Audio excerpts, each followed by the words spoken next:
17 मई 1999 पाकिस्तान के रावलपिंडी में आईएसआई के ओझरी कैंप में एक सीक्रेट मीटिंग चल रही थी। इसमें उस वक्त के पाकिस्तानी पीएम नवाज शरीफ, सेना प्रमुख जनरल परवेज मुशर्रफ, डिफेंस के टॉप ऑफिसर्स और विदेश मंत्री मौजूद थे। एक प्रेजेंटेशन पेश करते हुए जनरल मुशर्रफ ने नवाज शरीफ से कहा, सेना कामयाबी के बेहद करीब है, अब बस आपकी इजाजत की जरूरत है। पाकिस्तान के इतिहास में आपका नाम सुनहरे अक्षरों में लिखा जाएगा। आप कश्मीर के मुक्तिदाता कहलाएंगे। ये प्रेजेंटेशन ऑपरेशन कोई पैमा की थी, जिसे पाकिस्तानी सेना ने कारगिल घुसपैठ और कश्मीर को हथियाने के लिए बनाई थी। कारगिल विजय के 25 साल पूरे होने पर पाकिस्तानी सेना के इस ऑपरेशन की पूरी प्लानिंग और उसके फेल होने की कहानी जानते हैं। इस ऑपरेशन की चिंगारी पाकिस्तान के परवेज मुशर्रफ के अंदर 1984 में सियाचिन और 1986 में बाना टॉप पर हुई हार के बाद ही सुलग गई थी। 1987 में परवेज मुशर्रफ ने पाकिस्तान के राष्ट्रपति जियाउल हक को कारगिल और सियाचिन पर कब्जे का एक प्लान दिया था, जिसे खारिज कर दिया गया था।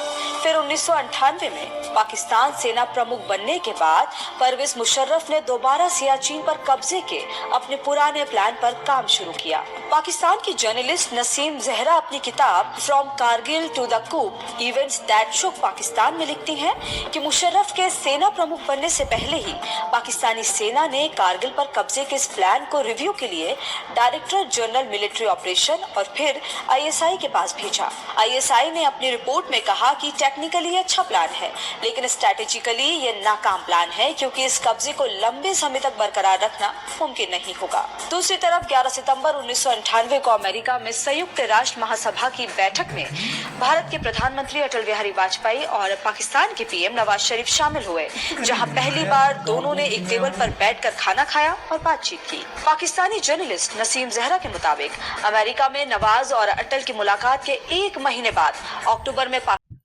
पूर्व लेफ्टिनेंट जनरल जे.एस. सोडी ने कहा था कि ये जो कारगिल पर चढ़ाई के लिए ऑपरेशन कोए पैमा का नाम पाकिस्तानी सेना के मुख्यालय ने दिया था। ये एक फारसी शब्द है जिसका मतलब पहाड़ों की चोटी तक पहुंचना होता है। अजीज खान लीड कर रहे थे, जबकि फ्रंट पर जनरल जावेद हसन मोर्चा संभाल रहे थे। 17,000 फीट की ऊंचाई पर -20 डिग्री सेल्सियस तापमान में ऑपरेशन कोए पैमा को अंजाम देने की जिम्मेदारी नॉर्दर्न लाइट इन्फेंट्री रेजिमेंट यानी NLI को दी गई। जनरल जावेद हसन को इसका प्रमुख बनाया गया। इसी बीच भारत के पीएम अटल बिहारी वाजपेयी 20 फरवरी 1999 में पाकिस्तान पहुंचे, जहां लाहौर घोषणा पर हस्ताक्षर कर उन्होंने भाषण में कहा था, 5 दशकों की शत्रुता को समाप्त करना और शांति कायम करना दोनों देशों की नियति है।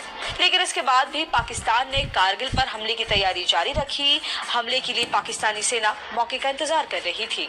जो जिला से लेह तक भारत और पाकिस्तान के बीच करीब 300 किलोमीटर सीमा लगती है। अक्टूबर से मई तक दोनों देशों की सेनाएं यहाँ चोटियां खाली कर देती हैं, क्योंकि ठंड के मौसम में उस वक्त वहां सेना की तैनाती करना मुश्किल था। पाकिस्तान ने इसी समय का फायदा उठाया और जनवरी 1999 में मुश्को, द्रास, कारगिल और तुर्तक सेक्टर में घुसपैठ की।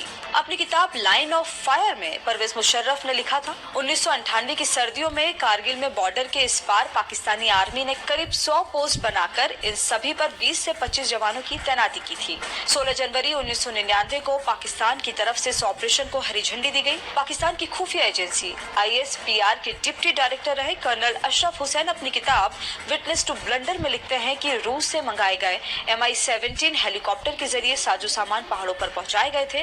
पाकिस्तानी सेना के इंजीनियर ने तोपों के पुर्जे खोलकर उसे 8 हिस्से में बांटकर पहाड़ों पर पहुंचाया था। पाकिस्तानी सेना पहाड़ों पर लंबी दूरी तक भारतीय सैनिकों की तैनाती नहीं देखकर आगे बढ़ती चली गई और 10 की जगह 130 पोस्ट बना बैठी, जिस वजह से प्लानिंग कमजोर हुई और सेना के जवानों को कई दिनों तक भूखे पेट लड़ाई लड़नी पड़ी। NLI यूनिट 8 के लेफ्टिनेंट मोहम्मद माजुल्ला खान ने अपनी डायरी में लिखा था, मौसम खराब है, बर्फबारी हो रही है, मैं दिल से और कुछ होता है कि गाने सुन रहा हूँ।